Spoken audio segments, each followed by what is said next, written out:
Thank you everyone for coming. My name is Hanlan. I'm one of the business engagement managers for the Agri-tech Cornwall project.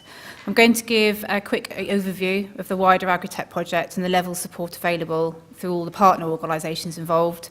And then Liz is going to go into some further detail regarding the innovation grant aspect, which is delivered through Cornwall Development Company. Agri-tech Cornwall is a £10 million research, development and innovation initiative funded through the European Regional Development Fund, Cornwall Council and the Council of the Isles of Scilly. The project is designed to improve efficiency, profitability and resilience in Cornwall's growing agri-tech sector, thereby helping the UK become a world leader in agriculture technology and sustainability.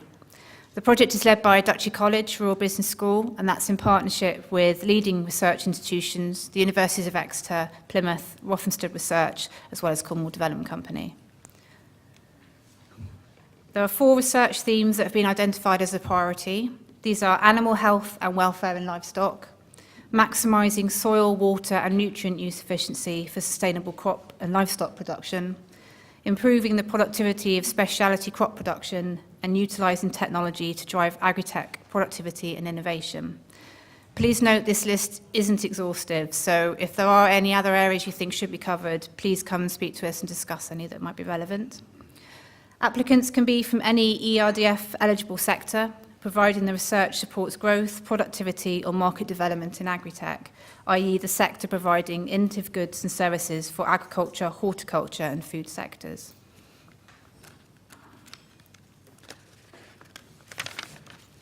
There are 3 streams of funding support available to project applicants.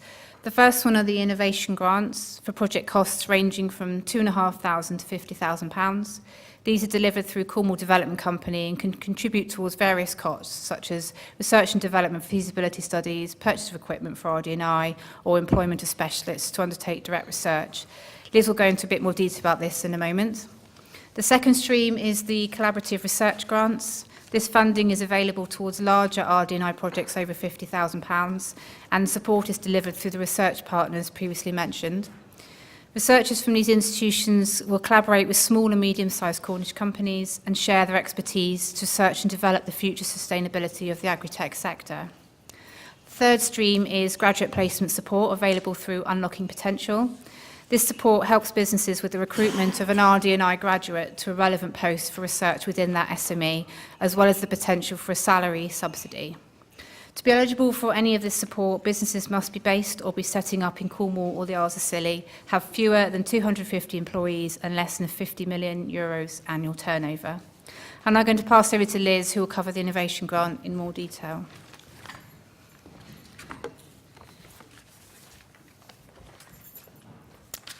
Okay, good morning everybody. I'm a bit low for the microphone here, I have to stand on tiptoes. So, the Innovation Grant Scheme is a delegated grant scheme for small to medium-sized enterprises based in Cornwall. As Caroline said, the grants are available up to £50,000, between £2,500 and £50,000, with a maximum grant intervention rate of 75%.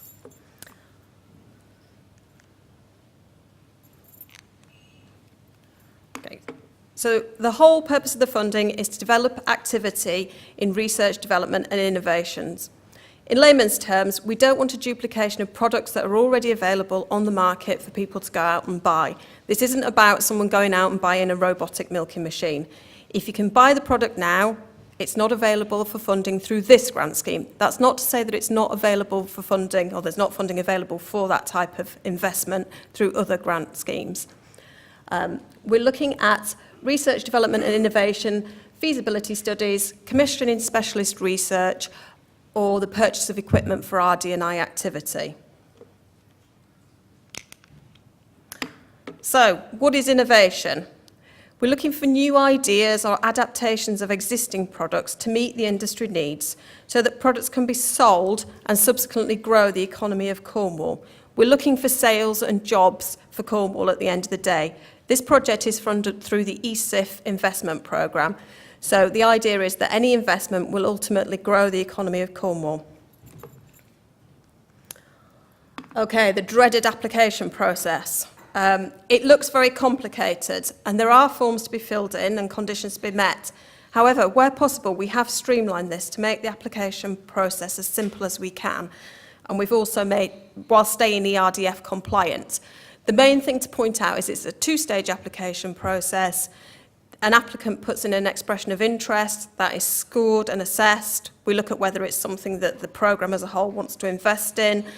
If you're then invited to make a full application, that's where the work begins in terms of going out and getting full costed procurement and looking at quotes and that type of thing. Okay. Don't panic. It all looks complicated, but there's a team in place to help you all the way through the process. We're here to help. We've got a wealth of knowledge between the four of us and the other project partners. So I think the thing to say is you're not on your own. It's not an online application process. It's facilitated the whole way through. So if anybody is interested, we are all about today, and we're all based in the office at Poole. And we can be contacted at any point if you want to discuss anything today, if you want to talk to us later in the week, in 6 months' time when you go away and think about something, just give us a call and we're here to help. Okay, Liz, thank you. We're making excellent time. Don't run away too far because we'll just take some, if there are any questions. I think it's worth stating the Agri-tech project is part of a suite of investments that have been made through the European programmes that are looking at increasing the amount of research and development and innovation in Cornwall. We are way behind in terms of the percentage as a county that we spend. I think we spend 0.3% of our turnover on research, whereas the national figure is around 3%.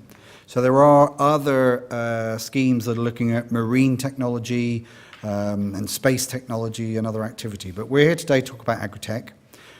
It's worthwhile mentioning that the product or service that is hopefully invented or developed through this funding can be sold in Cornwall. That's fine. It can be sold anywhere in the world. That's even better. But the business that we want to try and stimulate has to be based in Cornwall and Isles of Scilly.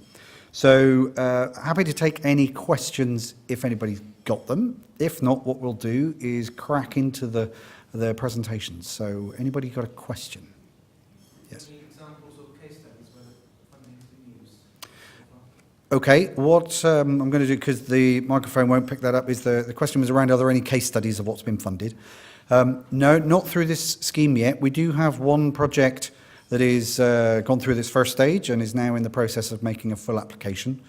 That cannot be publicised until the grant, because it's commercially sensitive. So once it is approved, or when it is, if it is approved, because it is a competitive process, that's something to say that not every application will be funded. There will be some, I'm sure, that will be turned down by the process. So it is going through the second stage of the application process at the moment.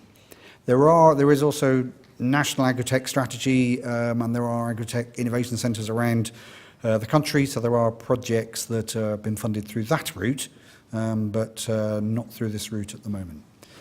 The wider project as well, with the collaborative research partners, and there are many in the room, what I'll ask them to do is stand up and wave. So if you want to see someone from Plymouth University, Rothamsted Research, and Exeter, Alex at the back, and Unlocking Cornish Potential here at the front. I can't remember how many we've got going through there, but there's probably 10 or 12 projects going through that route at the moment. Okay, question there around mad ideas and outputs and those sorts of things. So in terms, whilst we do, the programmes all want to see, as Liz said, growth in the Cornish economy, we recognise that not every single RD&I project will work. So therefore, within our outputs that we have to deliver as the project, that's built in. So there is a failure rate built in. The actual key outputs we've got to deliver are businesses supported, which are the businesses that are applying for the funds, and the increase in the RD&I, research, development, innovation expenditure. So if you did one and it didn't turn into a business opportunity, we'd still deliver the outputs. We wouldn't deliver the benefit to the Cornish economy, but that's recognised and built into the model. So I'm hesitant, particularly on film, to say the madder idea the better. But yes, we want innovative ideas. Well, history with funding, Okay, the current timelines are open for business now, and the final date for expenditure is July 2019. We are in the process, the partnership is in the process of trying to shift that up till the end of 2019, but that's in the hands of government to give us that permission. So that's the current timescales we're at the moment. And a project can be 1 month long, 3 months long, 2.5 years long. You know, we can do all of those. Obviously, the longer it goes on, we cannot do a 2.5 year project. At the moment, July 2019 is the end date. It's very important to thank our funders for this. So the Cornwall Agri-tech project is funded by the European Regional Development Fund, with also support from Cornwall Council and the Council for the Isles of Scilly.